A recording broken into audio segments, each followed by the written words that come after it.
It's 3 in the morning. You are wide awake, just staring at the ceiling. Ugh, yeah, the absolute worst feeling. It really is. But what if I told you that waking up right now isn't a sign that your sleep is broken? Like, it actually means your biological clock is doing exactly what it was designed to do. That is such a total paradigm shift for most people. I mean, we are so conditioned to treat that 3 a.m. wake-up call as, a personal failure or a medical red flag. Right. You think, what did I do wrong? Exactly. You fall asleep perfectly fine at 10 or 11, and then completely unprompted, your eyes just snap open in the dark. It is quietly isolating, it's incredibly frustrating, and, well, it's rarely explained properly. And it leaves you lying there, calculating how few hours you have left until your alarm goes off, Yeah. which of course only makes it worse. Oh, the mental math is the enemy of sleep. It really is. So the mission of our deep dive today is to completely demystify that pre-dawn wake-up.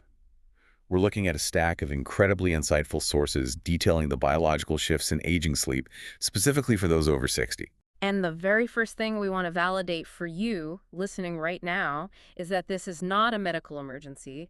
You are not broken. Yes, thank you for saying that. It's so important. Think of it like a smartphone battery that has just downloaded a new operating system and recalibrated its low battery warning. Oh, that's a good way to look at it. Right, because for years it gave you this smooth, predictable drain, and now it hits a certain percentage and suddenly behaves completely differently. It feels alarming the first few times it happens. But once you actually understand the mechanics of the new software, it makes total sense. Exactly, it's just running a new program. And that is a crucial distinction, because this deep dive is not going to be about, you know, popping sleeping pills or buying a $3,000 mattress or blaming external things, No, we are going to explore the hidden, surprisingly elegant changes happening deep inside your brain and body as the decades pass. which means we really have to look inward. Because usually when we wake up at 3 a.m., our first instinct is to blame the environment. Always. We blame a dog barking down the street, or a partner snoring, or the room being just a degree too warm. Right. But the sources show that the root cause isn't what's happening outside the bed. It's how the physical structure of your sleep changes from the inside out. Yeah, the literal architecture of how you rest. Okay, let's unpack this. Because sleep is obviously not just an 8-hour flat line of unconsciousness. Far from it. Sleep is highly architectural. It is built in cycles, with each cycle lasting roughly 90 minutes. And you kind of ride those cycles, right? Yeah, exactly. Throughout a healthy night, you are constantly riding an elevator up and down through different stages, from very light sleep down into the deepest, most restorative stage, which we call slow wave sleep. And slow-wave sleep is basically the holy grail of rest. It's when the brain clears out toxins and the body repairs tissue. Mm. But the research points out that this architecture fundamentally changes as we age. It does, and it's a very natural How shift. drastic is this shift, really? Well, it is significant. In our younger years, those 90-minute cycles heavily prioritize deep, slow wave sleep, especially in the first half of the night. But structurally, as we cross into our 60s, the brain physically generates fewer of the large, sweeping electrical delta waves that create that deep sleep. So the deepest part just naturally shrinks. Right. The restorative portion naturally becomes shorter, and as a result, the lighter stages of sleep expand to fill the void. They end up dominating the second half of the night. Okay, I like to think of this with a specific analogy. It is like your sleep architecture changes from a thick-walled brick house to a thin nylon tent. Oh, I love that. A brick house to a tent. Right. Because in your 30s, you are sleeping in the brick house, a dog barks 2 streets over, the temperature drops, and you don't feel a thing. You are completely insulated by that slow-wave sleep. You're untouchable. Exactly. But after 60, you are sleeping in a thin tent. Suddenly, a slight temperature change in the room, or, a slightly full bladder, things that would never have registered before, they pull you straight into wakefulness. Because you're spending hours hovering in those fragile, lighter stages. The tent analogy perfectly captures the mechanical vulnerability of your sleep. But there is a second layer to this, which researchers at Harvard Medical School call circadian phase advance. Circadian phase advance. Okay, what does that mean in plain English? Basically, it's a massive timing shift happening simultaneously. The entire biological clock is moving forward. Forward as in earlier. That's the mechanism. And it happens because the master clock in your brain, the suprachiasmatic nucleus, relies on light to set its schedule. Good. As our eyes age, the lenses naturally thicken and yellow slightly, just a normal part of aging. But this physically reduces the amount of light signal reaching the brain. Oh, wow. I never would have connected the lenses in our eyes to our sleep schedule. It's wild, right? Receiving less light causes that master clock to drift earlier. So if you naturally felt sleepy at 11 p.m. in your 40s, your body might now naturally crave sleep at 9 p.m. Okay, let me connect those two concepts because this is where the perfect storm seemed to happen. If your body wants to fall asleep several hours earlier, it makes complete biological sense that it also begins its lighter, thin, tense sleep phase several hours earlier, too. Exactly. It just drags the whole timeline forward. Your lighter, easily disturbed phase used to happen at 6 a.m. right before you woke up. Now it lands squarely in the middle of the 2 to 4 a.m. window. So the 3 a.m. wake-up is literally just your 6 a.m. wake-up shifted. Precisely. And we really need to bust a major societal myth here. This is a universal biological recalibration. It is not a sign that you are physically failing or medically compromised. That is so reassuring to hear. Your internal clock is simply operating on a new, earlier schedule, much like how your metabolism or your joints quietly recalibrate over time. But wait, if the tent is just thin, what's actually waking me up? Because sleeping lightly doesn't mean I automatically wake up staring at the ceiling. Right, you could just drift. Yeah. Something has to be sounding an alarm to pull me from light sleep into feeling like wide, uncomfortably awake in the pitch dark. That sudden jolt into wakefulness brings us to a fascinating dual hormonal shift. It is a delicate, really complicated dance between two very powerful hormones, melatonin and cortisol. Okay, the big ones. Yep. Melatonin is your sleep timing hormone. It's secreted by the pineal gland to tell the brain, hey, it is dark and time to rest. But studies show that as we age, the pineal gland naturally calcifies slightly. Which means less melatonin. Exactly. Production gradually declines and its release curve flattens out. It becomes a much weaker signal. So the chemical telling my brain to stay asleep is getting sloppy and fading out earlier. What is happening on the other side with the cortisol? Well, cortisol is often labeled the stress hormone, but in the context of sleep, it is your primary alertness hormone. It is the chemical that naturally revs up your nervous system to wake you up in the morning. The natural morning alarm clock. Right. And just as the master clock shifts your sleep time earlier, it also shifts your cortisol release earlier. It begins rising in the pre-dawn hours much sooner than it used to. Ah, I see where this is going. You have fading, imprecise melatonin crossing paths with early rising cortisol. You got it. When those two lines intersect at 3 a.m., the body reads that chemical mix-up and genuinely thinks the sun is up. The brain looks at the hormone levels and essentially declares morning, even though it is pitch black outside. But hold on, I have to push back on this a little bit. If my cortisol is high and my body physically and chemically believes it is morning, lying in the dark, wide awake, seems like a form of torture. It definitely feels that way. So why fight biology? If you're awake, why not just get out of bed, turn on a lamp, read a book, and start the day? People give that advice all the time. They do. It is incredibly common advice. But for this specific type of age-related waking, turning on the lights is the absolute worst thing you can do. Really? Why? Because the moment you get up and expose your eyes to artificial light, you are confirming to your confused brain that it is morning. You are cementing that new, super early wake time into your circadian rhythm. Oh, you're telling the brain it made the right call. Exactly. Staying in a calm, relaxed position in the dark refuses to validate the error. It keeps the door open for sleep to return. Even if you don't immediately fall asleep. Because sometimes you're just lying there for an hour. Even then, restful lying down still offers the body and brain meaningful physiological recovery. The sources share a great story about a woman named Sarah, a 63-year-old from Ohio. What happened with her? Well, for 2 years, she was waking up at the exact same time every night. She assumed it was severe anxiety, and the moment her eyes opened, she would start panicking about being awake and how exhausted she would be the next day. Which I imagine dumps even more cortisol into a system that is already experiencing an early cortisol spike. She was basically throwing gasoline on the fire. She was chemically reinforcing her own wakefulness, but once Sarah learned about this natural circadian phase shift, that her body wasn't failing, it was just temporarily confused by crossing hormones, she entirely changed her response. So what did she do differently? Instead of getting up or panicking, she stayed in bed. She practiced calm, diaphragmatic breathing, and within a few weeks, by stripping away the anxiety and not fighting the biology, she found she could drift back down into light sleep in 15 minutes instead of lying awake for hours. Wow. Just changing how you react mentally shifts the power dynamic completely. It really does. But the hormones aren't acting alone here. The sources mention the Sleep Research Society found a mechanical connection with core body temperature as well. Core body temperature, how does that fit in? It plays a massive unseen role in sleep architecture. To initiate and sustain that deep, slow-wave sleep, your core temperature actually needs to drop by about 1 to 2 degrees. Right, I've heard you sleep better in a cold room. Exactly. The body achieves this internal drop by dilating the blood vessels in your hands and feet to radiate heat away from your core.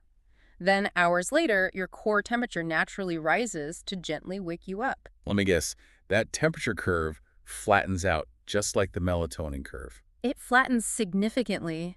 As we age, changes in our vascular system make it harder to efficiently shed that internal heat.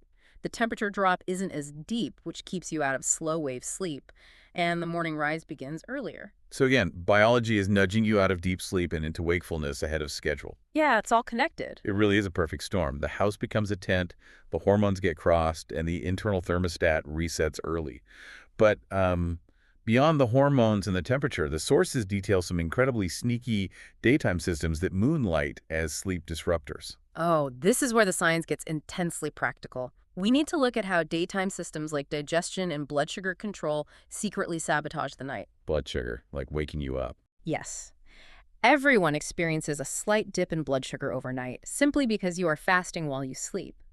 But as we age, especially for anyone managing prediabetes or metabolic shifts, that overnight dip can become much sharper. I want to understand the mechanism there. How does the body react when it senses a sharp drop in fuel at 2 a.m.? It panics. When blood glucose drops too low, the brain signals the adrenal glands to release adrenaline and cortisol.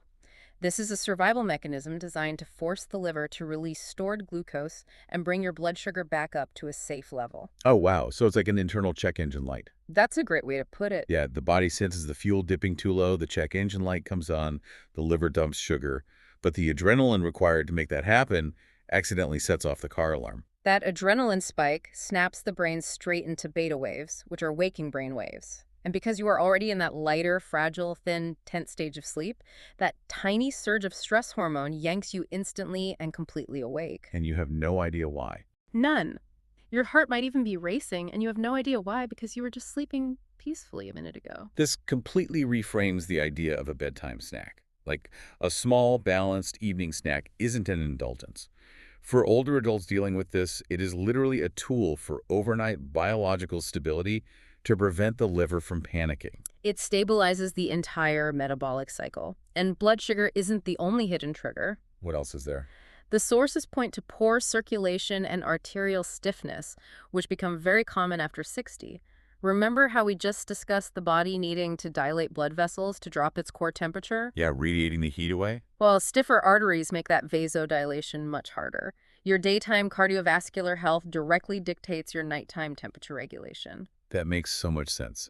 There's a fantastic real-world example in the sources about daytime habits secretly ruining the night. A 71-year-old man from Texas named David. Oh, right, the wine story. Yeah, he was having a glass of wine every evening, fully believing it was helping him wind down and relax. Which is an incredibly common misconception. Alcohol is a central nervous system depressant, so it acts as a sedative initially. It will absolutely help you fall asleep faster. But the sedation is a trap. A total trap. Because what David didn't realize is the mechanism of how the body metabolizes that wine.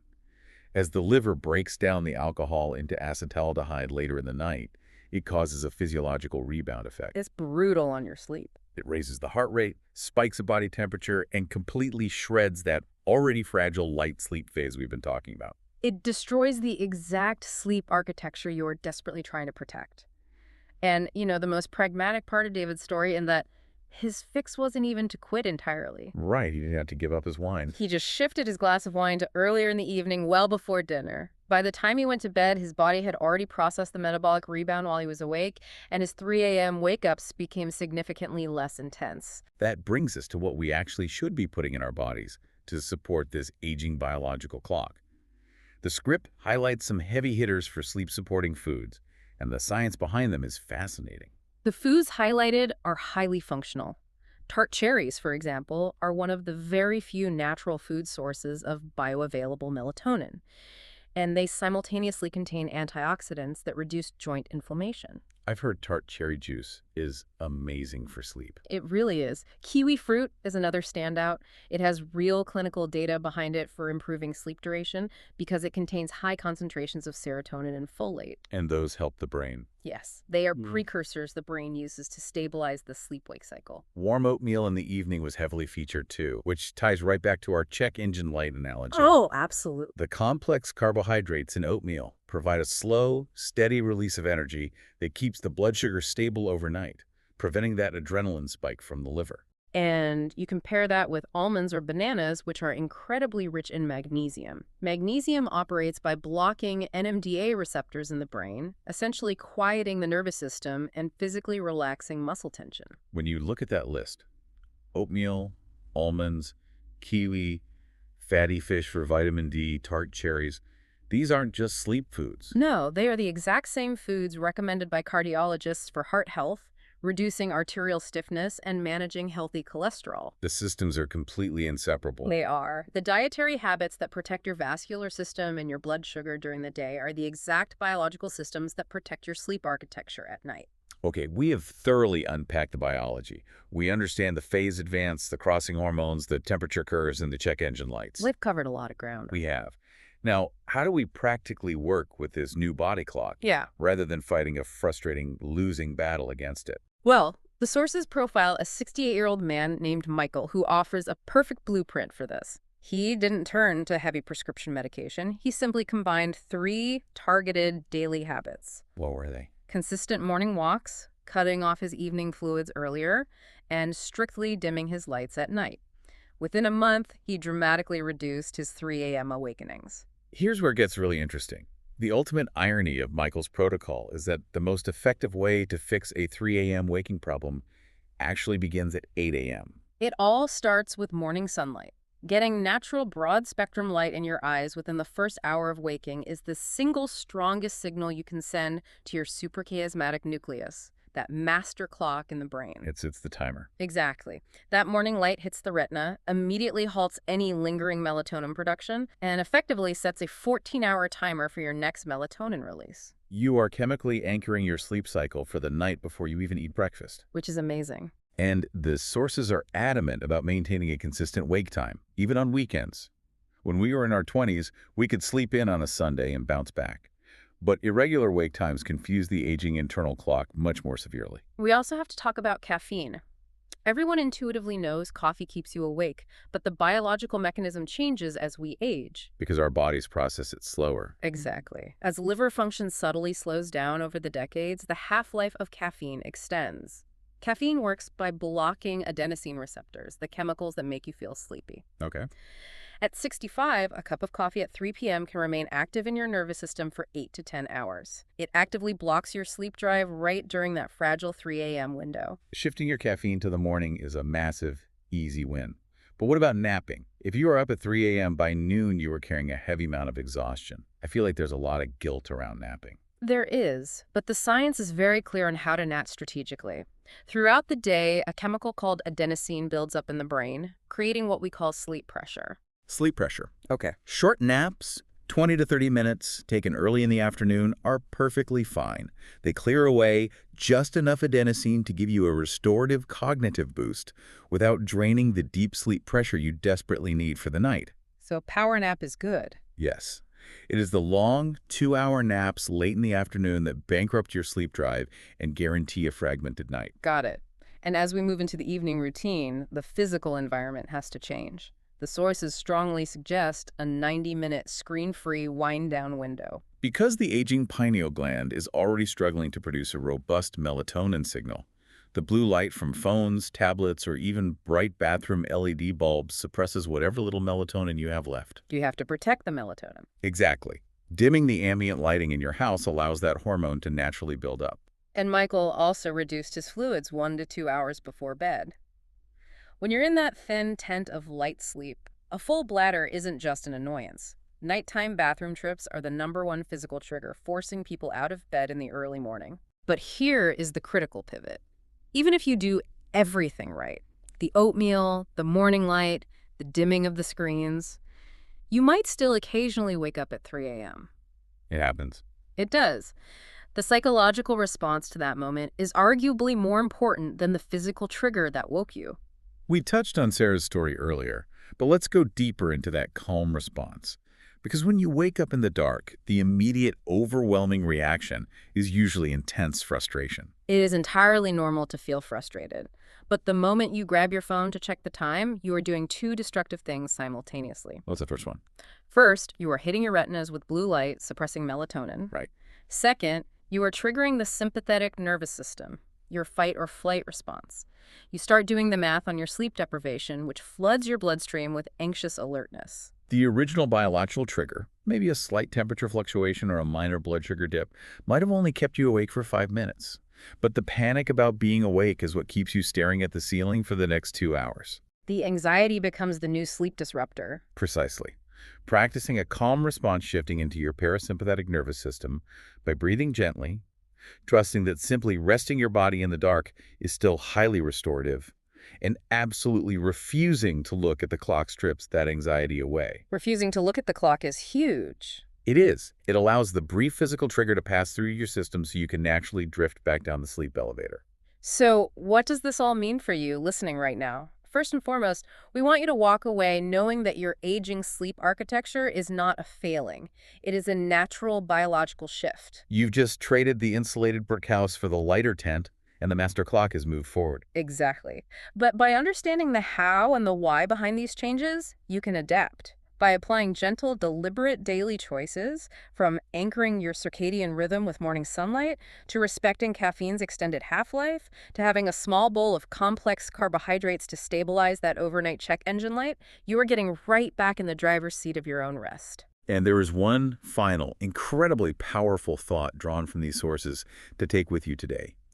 The research highlights a profound, ongoing link between fragmented sleep and long-term brain health. This is such an important connection. During slow-wave sleep, a system in the brain called the glymphatic system essentially opens up and washes away amyloid beta plaques and metabolic waste that build up during the day. So treating your 3 a.m. wake-ups with these deliberate habits isn't just about feeling a little less groggy or irritable tomorrow morning. It's monumentally bigger than that.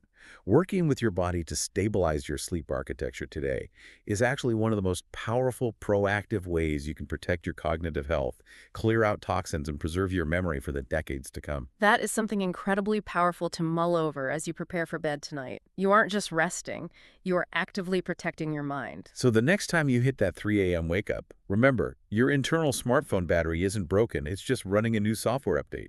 You just have to learn how to optimize the settings.